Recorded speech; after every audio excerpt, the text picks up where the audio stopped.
switch me on.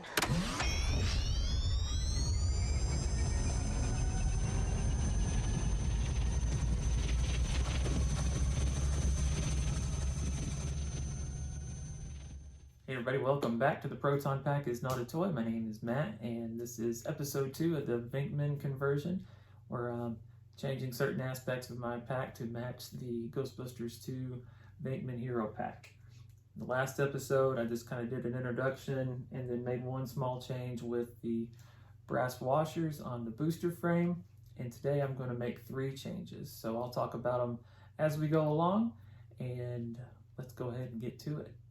The first change I'm going to make is taking off the danger label on the NFilter. The Venkman Hero had that label in Ghostbusters in 1984, but did not in Ghostbusters 2 in 1989. And it was the only hero pack that didn't have this label in Ghostbusters 2. But all of the semi-hero Proton packs were missing this label.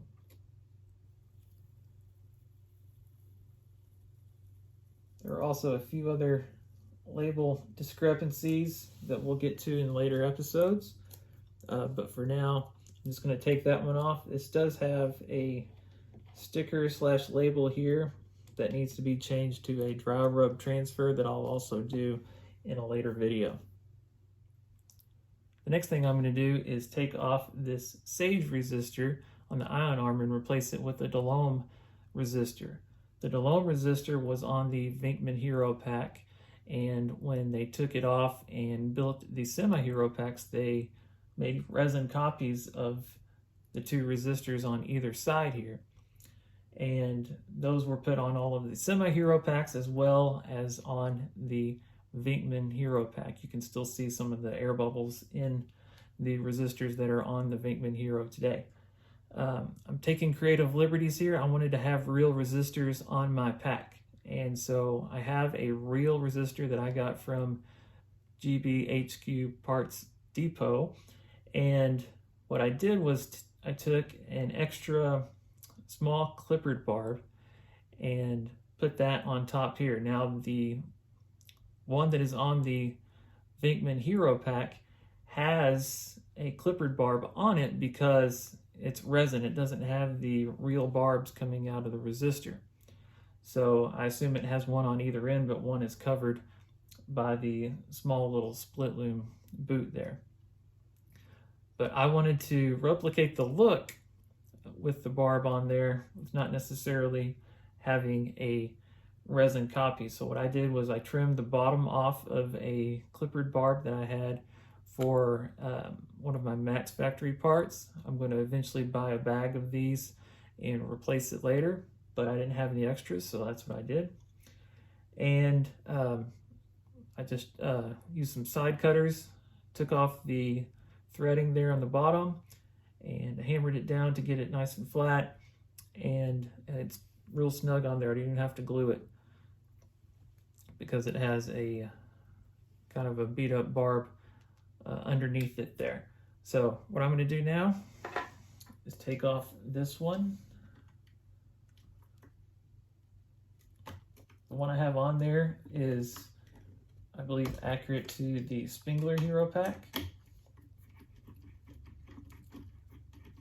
And I think I have 2 of these now because I bought an extra thinking I was going to leave one on this pack.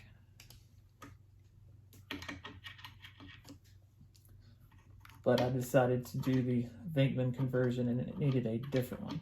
On the opposite side, there is a Pacific resistor that is accurate to the Venkman and the Spengler Hero packs, and so that one will not be changed. Again, that one is a real resistor and not a resin one, which does not exactly match what is on the Venkman Hero Pack, but it's what I want to do. I want to have real resistors. So I'm taking off the Sage. Hopefully the holes line up here for the resistors. I assume they do. I've never had a different one on here before. It uses the same kind of socket head cap screw, so I didn't have to get anything different there.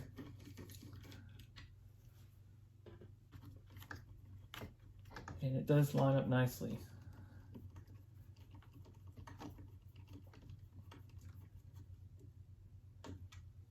So make sure both of those are tight. I do have these small rubber bands on these boots, so I'm going to take that one off. This should slide up onto the real barb on the resistor, hopefully.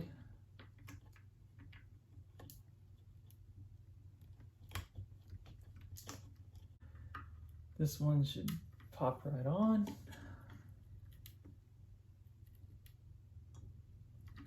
And again, replicate the look, if not the actual part that is on there.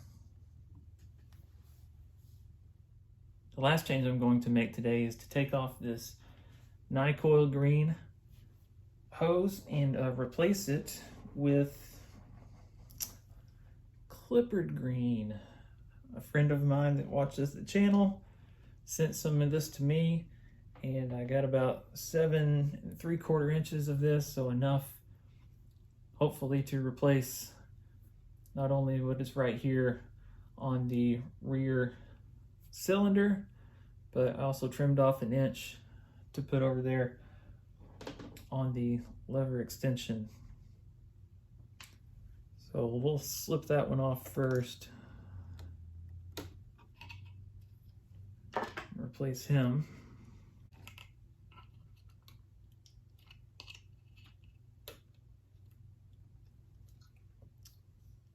There you are.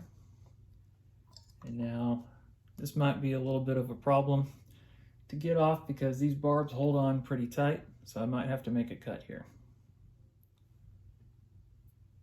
So I was able to get the Ni-Coil green off without much trouble. Now I'm going to put it here on the V-hook again, just to give me a pair of hands to work with. And I've looked at the pictures. I didn't really see anywhere specifically where I could find where it had the Clippard logo on this part. And if I did see it, I would try to line it up and replicate it. But since I didn't, I'm just going to pick a direction. And if I need to go back later and I have more evidence, then I can go back and make the change. But I'll get it on there enough just so you can get the idea.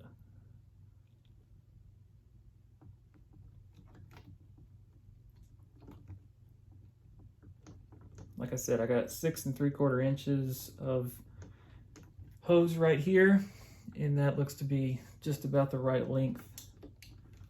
And I'll finish that up later. Before I forget to mention it, in the last video I did notice that the P-clamp was upside down to be accurate to the Venkman Hero Pack, and so I made the change on that before I started this video, and then I rerouted the ribbon cable a little bit to more match what we see in the Venkman Hero Pack.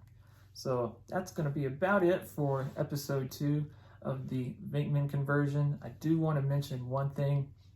I've had multiple comments on multiple videos saying that the audio quality is not great in my videos, and I do know that, and I do recognize that, and I hear you, and I want you to be able to hear me, but I understand the frustration with that. I record these on my phone. It's the best way for me to get the good picture quality, but I know the audio quality isn't always great. I have ordered a little microphone that will be like a little clip-on one like you see the guys wear on TV, and I'm going to try that out, and hopefully that'll solve some of the issues going forward, and by the time the next video comes out, some of those audio quality issues will be ironed out. So I just want you to know I do hear your complaints, and I do see them as constructive criticism and not just being angry or mean or anything like that. So I appreciate the feedback, and I do appreciate you guys watching the videos. And so if you are interested in what I've got going forward and you haven't subscribed already, please do so.